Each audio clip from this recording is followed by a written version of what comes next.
Hello guys, welcome to my second part of my Fob tutorial. If you are a new player and you haven't watched the first parts, I definitely recommend you start there. We'll be covering the most asked question, that is, where and when should you make a fob? Should you make them on flags? Should you make them outside the flags? We'll be talking about all of that and then some other tricks and tips that I've learned over my time playing squad.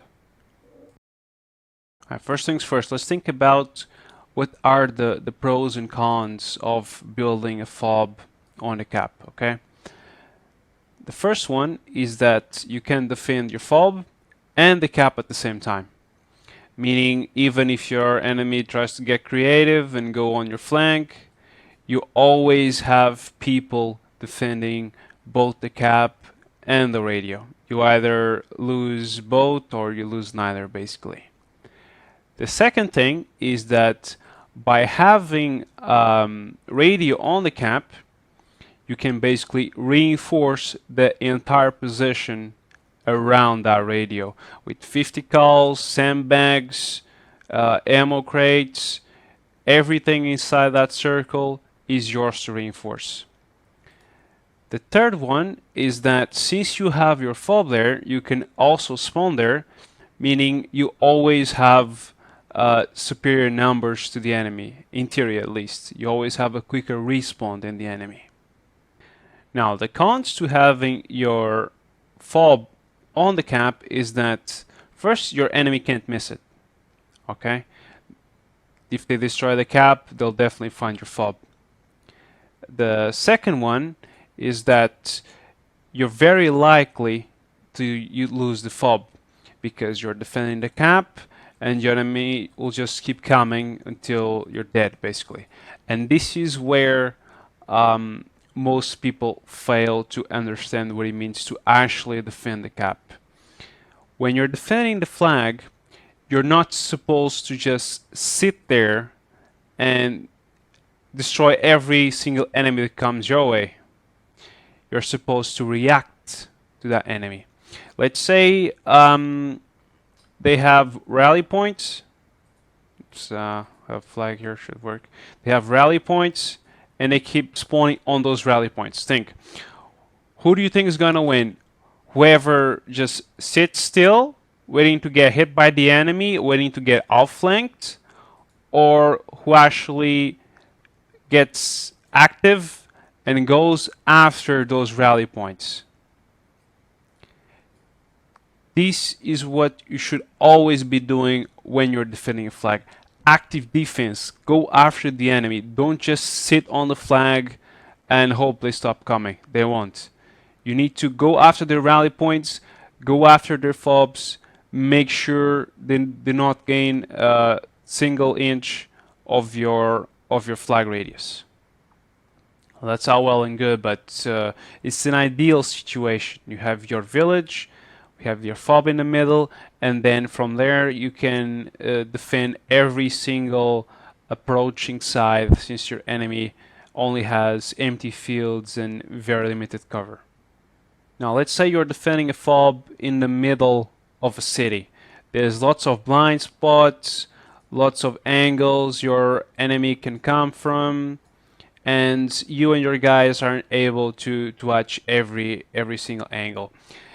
In this situation, it's very risky for you to have your fob on the cap because more likely than not, you'll be outflanked since you're not able to properly defend the cap and you'll lose it. Okay. Another thing you can do is to hold up inside the building. The problem with buildings is that if your enemy gets too close to that radio, the timer will go up and you'll no longer be able to spawn. So in this scenario, you're better off making your radio far away from the cap, and then you should build your hub at the maximum distance from that radio, like so. Again, you won't be able to reinforce the cap with sandbags and 50s, but at least you have a spawn point close to the cap, and therefore will make it a lot harder for you to get overrun. Now remember, since you have your radio far away from your hub, you go through the risk of having an enemy force go through your flank and destroying that radio. It's a trade-off, and it's something you'll learn with experience. The more fobs you build, the more you play as a squad leader, you learn to have that situational awareness and have a pretty good knowledge of what your enemy will probably do. Right, so in sum, should you build fobs on the caps? The answer is, it depends. If it's a good defensible position where you can see your enemy coming from really far away and you have all your angles covered, then yes, you should probably build that fob on the cap. However, if it's surrounded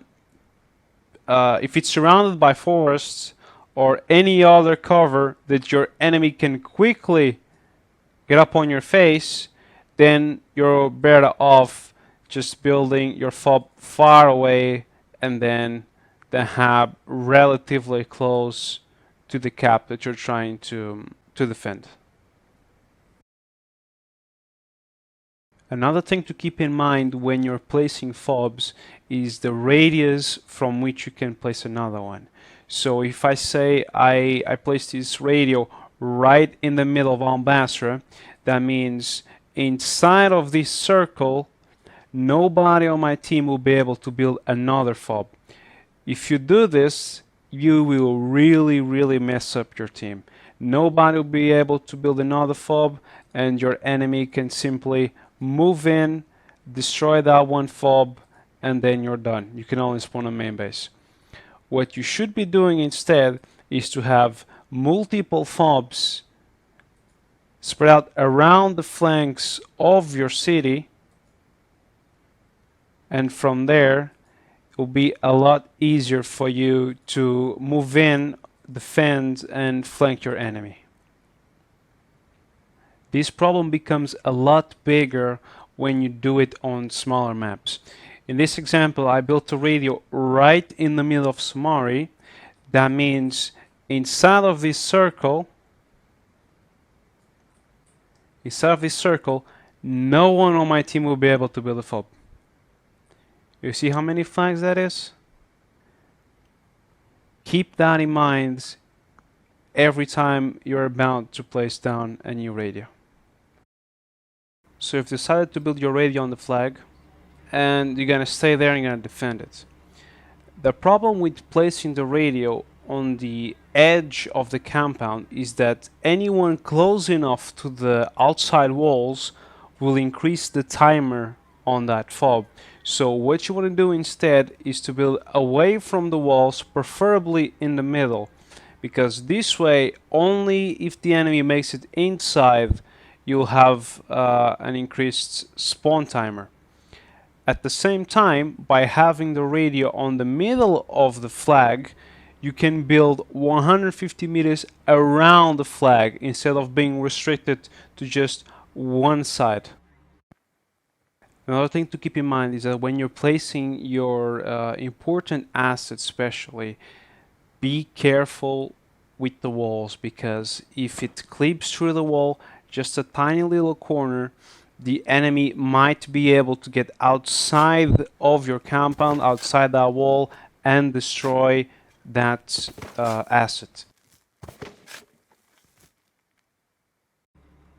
The trick about repair stations is that they don't need to be visible by the vehicle in order for them to get repaired or refit.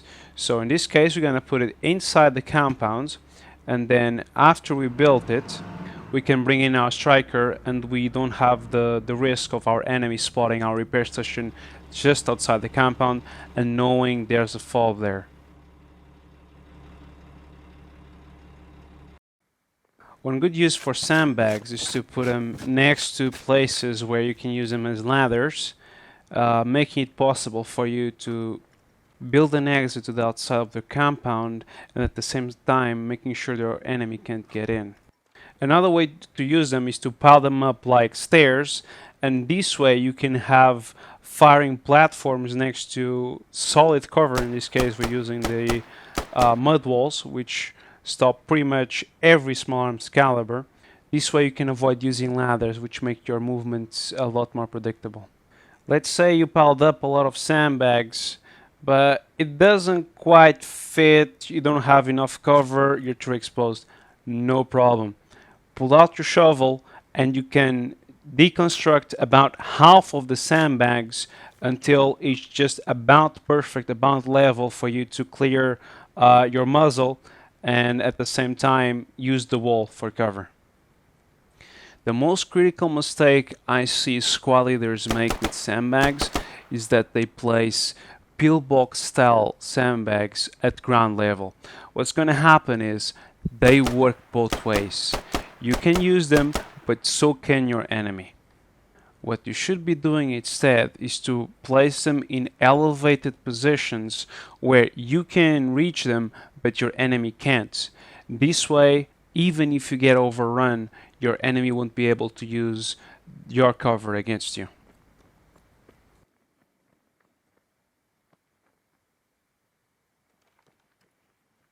Now you find yourself in a situation where you absolutely cannot build these sandbags in an elevated position.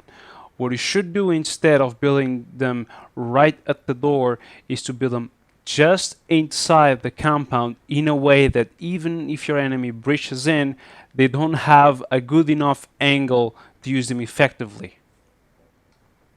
The last thing I want to talk about is Razorwire. Do not use them to block off doors. They do not work that way. Instead, you should be using them as a way to slow down the enemy on areas that you're already covering.